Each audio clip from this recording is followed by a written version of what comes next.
नमस्कार दोस्तों, यूट्यूब ज्ञान साझा चैनल में आपका बहुत बहुत स्वागत है। बंधुओं, WBTET का जो एग्ज़ाम होगा 11 दिसंबर 2022 को, उसमें जो विद्यार्थीगण हिंदी भाषा भाषी के हैं उनके लिए प्रथम भाषा हिंदी है। और हिंदी में जो आप लोगों को सिलेबस स्क्रीन में दिखाई दे रहा है, यहाँ पर लैंग्वेज कम्प्रीहेंशन में आपका 15 नंबर का है और pedagogy of language of development का जो है वो 15 नंबर का है। इसमें आपका अनसीन पैसेज जो दिया हुआ है, दो दिया हुआ है, जिसमें पोएम और प्रोज है। और पोएम और प्रोज में जैसे कि प्रोज आपका 9 नंबर का क्वेश्चन उसमें बनाएंगे और 6 नंबर का आपका पोएम का बनाएंगे। यहाँ पर आप देख पा रहे हैं 9 नंबर का क्वेश्चन प्रोज से होगा, 6 नंबर का क्वेश्चन पोइट्री से होगा। और इन दोनों में से ही आपका व्याकरण से संबंधित प्रश्न पूछेंगे। तो मैं आप लोगों को एक बात बताना चाहता हूँ, 9 और 6 का हिसाब है।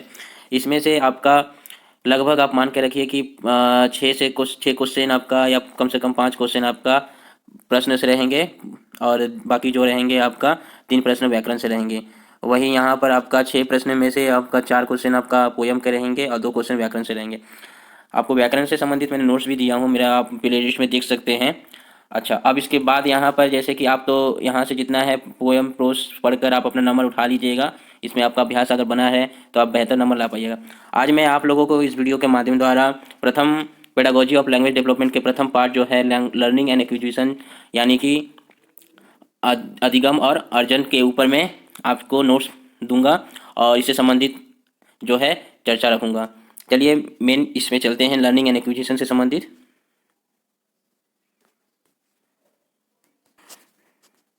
लर्निंग एंड एक्विजिशन में अधिगम और अर्जन, इसका मतलब हम लोग समझ लेते हैं।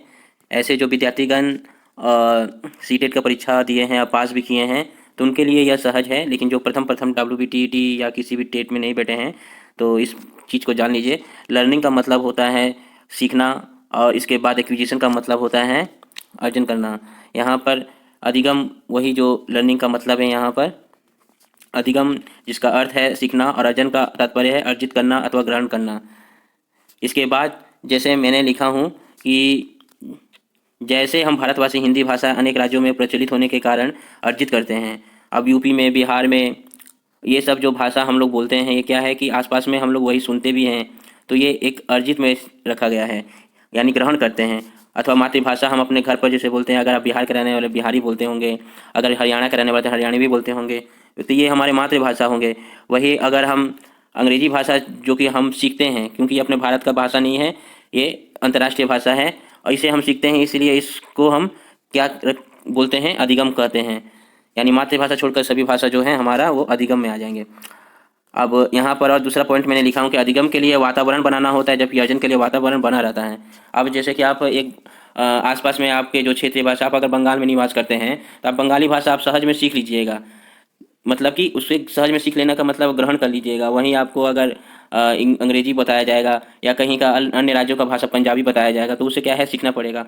ठीक है, तो उसके लिए आपको वातावरण बनाना पड़ेगा। और या कहे तो आप अगर पंजाब में चल जाइएगा तो आपको वातावरण बना रहेगा, तो वो हो जाएगा अर्जन और आपका बंगला हो जाएगा अधिगम। तो अधिगम और अर्जन का मतलब आप समझ गए। अधिगम का मतलब होता है सीखना और अर्जन का मतलब होता है जो हम लोग सहज रूप में ग्रहण कर लेते हैं।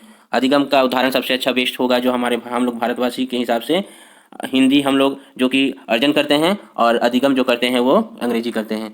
ठीक है, अब यहाँ से जो प्रश्न बनते हैं अधिगम और अर्जन से संबंधित प्रश्न, सीटेट से संबंधित जो प्रश्न आए हैं अधिगम और अर्जन से, मैं उसको आपके समक्ष लाया हूँ। अब यहाँ पर देखिए क्या है। पहला, जैसे कि सुलेखा जब तब बच्चों के साथ बातचीत करती है, वह क्या है, सुलेखा एक टीचर है, तो वो क्या करना चाहती हैं, इस तरह से सदैव बच्चों को की परीक्षा ले रही है, समय नष्ट कर रही है, या बच्चों को भाषा अर्जित करने के लिए परिवेश दे रही है, बच्चों को वाचाल बनाना चाहती हैं। तो निगेटिविटी तो हमेशा पकड़ना नहीं है कभी भी। ठीक है, प्रश्न में उत्तर छिपा हुआ है, तो इसका उत्तर क्या हो जाएगा आप समझ के रखिए।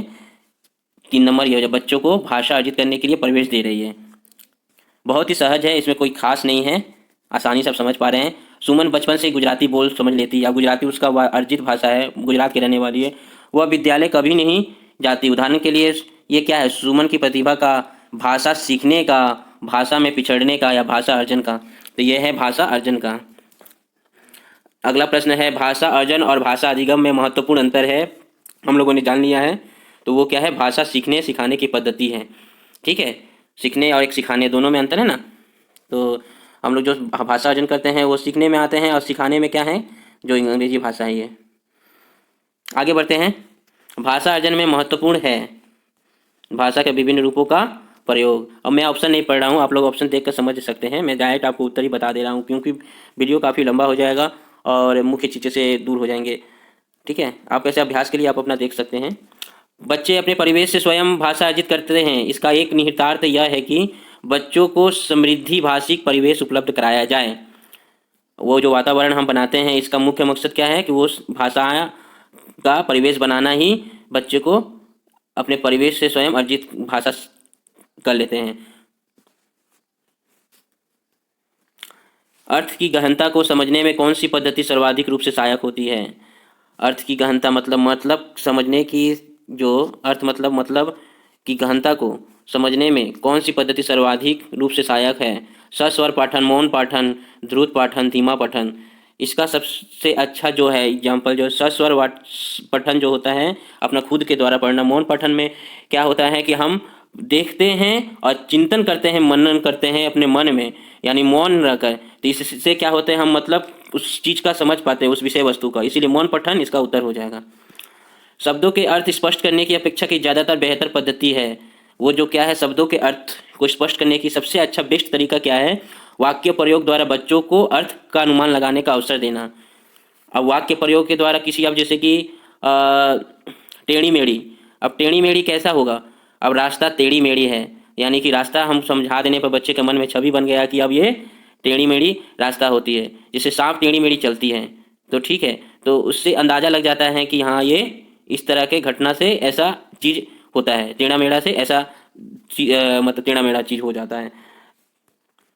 अब इसके बाद हम आते हैं, भाषा तब सबसे सहज और प्रभावी रूप से सीखी जाती है जब भाषा की पाठ्य पुस्तक में अधिक से अधिक पाठों का। इसका उत्तर ये होगा 3 नंबर, भाषा प्रयोग की दक्षता प्रमुख उद्देश्य हो। भाषा तब सबसे सहज और प्रभावी रूप से सीखी जाती है जब भाषा प्रयोग की दक्षता प्रमुख उद्देश्य हो। अगर भाषा हम प्रयोग में ना लाएं तो क्या होगा, वो चीज़ हमारा रह जाएगा। जो हम जितना ज़्यादा अप्लीकेट करेंगे, जितना भाषा का हम प्रयोग करेंगे, तो वो भाषा सहज और प्रभावी रूप से हम सीख सकेंगे। इसीलिए भाषा सीखने का सबसे बेहतर तरीका है कि खुद को अप्लाई करना, बोलते रहना बोलते रहना। अगर हम गलती सलती पहले तो सब बोलते ही हैं, बाद में वही क्या हो जाता है, एक सही पकड़ लेता है और वो भाषा आप सीख लेते हैं। यानी प्रयोग करते रहने से आप वो चीज़ पूरा हो जाता है।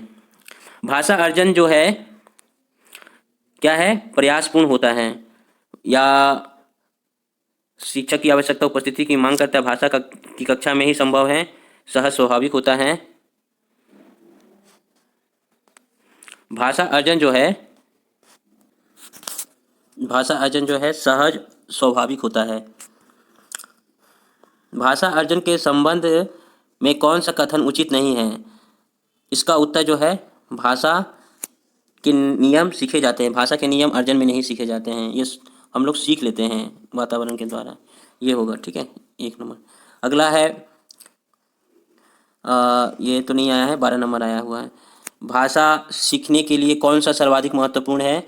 भाषा सीखने के लिए समृद्ध भाषिक वातावरण, ये बहुत ज़रूरी है। हम जिस जगह पर वातावरण जैसा हमको मिलता है, हम उस तरह का भाषा को आसानी से सीख लेते हैं। आगे बढ़ते हैं। भाषा अर्जन और भाषा अधिगम के संदर्भ में कौन सा कथन सही नहीं है? इसमें है, भाषा अधिगम में कभी भी अनुवाद का सहारा नहीं लिया जाता। भाषा अधिगम में कभी भी अनुवाद का सहारा नहीं लिया जाता, गलत बात है। अधिगम में हम अनुवाद का सहारा भी लेते हैं। ठीक है, ऊपर में जो 3 ऑप्शन के साथ नीचे में भी एक मिलाकर, वो उसके हिसाब से ये वाला होगा जो कथन सही नहीं है, 3 नंबर। आगे बढ़ते हैं। 14 नंबर प्रश्न जो है इसमें दिया हुआ है, अन्य विषयों की कक्षाएं भी भाषा अधिगम में सहायता करती है क्योंकि अन्य विषयों को पढ़ने पर वैविध्यपूर्ण भाषा प्रयोग के अनेक अवसर उपलब्ध होते हैं। अन्य विषयों की कक्षाएं भी भाषा अधिगम में सहायता करती है। हाँ ज़रूर, क्योंकि अगर हम हिंदी सीखे रहते हैं तो हम उसी से हिंदी से अन्य विषय, जैसे कि अगर हम इतिहास, भूगोल, विज्ञान, इन सब भाषाओं को भी सीखने में हमें अवसर प्राप्त होते हैं। ठीक है, 15 नंबर प्रश्न जो दिया हुआ है, हालांकि ये नंबर के हिसाब से आपका पूरा 15 नंबर नहीं हो रहा है, क्वेश्चन जो आया हुआ था उसी का मैंने यहाँ पर ये किया हूँ, आपका फोटो लिया हूँ। भाषा अर्जन और भाषा अधिगम के संदर्भ में कौन सा कथन सही नहीं है? रोजगार प्राप्त करने के लिए भाषा सीखी जाती है। ये उत्तर संतुष्टिपूर्ण नहीं है। केवल भाषा को हम रोजगार की दृष्टि से ही हम सीखते हैं, ये सही नहीं है।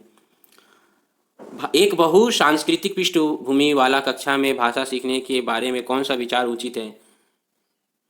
भाषा परिवेश का निर्माण किया जाए ताकि भाषा अर्जन की सहज स्थिति बन सके। और इसके बाद बच्चे भाषा सीखने की क्षमता के साथ पैदा होते हैं। मुख्यतः यह किसका विचार है? नाओम चॉम्स्की का। ये जो भाषाविद, जिसको हम कह सकते हैं कि ये शिक्षा शास्त्र के वैज्ञानिक है, इनका नाम आप लोगों को याद रखने से इनसे संबंधित जो प्रश्न पूछेंगे, इन्होंने किस विचार में अपना मत रखा था, तो ये सब चीज़ थोड़ा याद रखना चाहिए ताकि आप जो भी ऑप्शन रहे और उनके हिसाब से जो बनता है सही उनके विचार से, तो वो आप उस ऑप्शन में मिल जाता है, तो उनका नाम आप दे सकते हैं, मतलब कि आप उत्तर दे सकते हैं। तो ये जो है नोम चॉम्स्की जो है, बच्चे भाषा सीखने की क्षमता के साथ पैदा होते हैं, ये उनका विचार है। फिर इसके बाद है प्राथमिक स्तर पर बच्चे किस प्रकार की कविताएं पसंद करते हैं जिनमें लयात्मकता हो। देखे होंगे आप, बच्चे की जो कविताएं होती हैं उनमें गाना के जैसा लय वाला बना रहता है। जैसे मछली जल की रानी है, जीवन उसका पानी है, हाथ लगाओ तो डर जाती बाहर निकाल, इसमें लय है, इसमें अच्छा लगता है। और प्राथमिक स्तर पर भाषा सिखाने से तात्पर्य है भाषा का प्रयोग सिखाना। प्राथमिक में हम भाषा का प्रयोग करना ही सिखाते हैं, ये उत्तर होगा। ठीक है। अंतिम प्रश्न है, प्राथमिक स्तर पर भाषा शिक्षण की प्राथमिकता होनी चाहिए किस पर? रचनात्मकता और मौलिकता को पोषित करना। तो ये था बंधुओं आपके समक्ष भाषा अधिगम और अर्जन से संबंधित कुछ नोट्स जो है आप इसको पढ़ सकते हैं।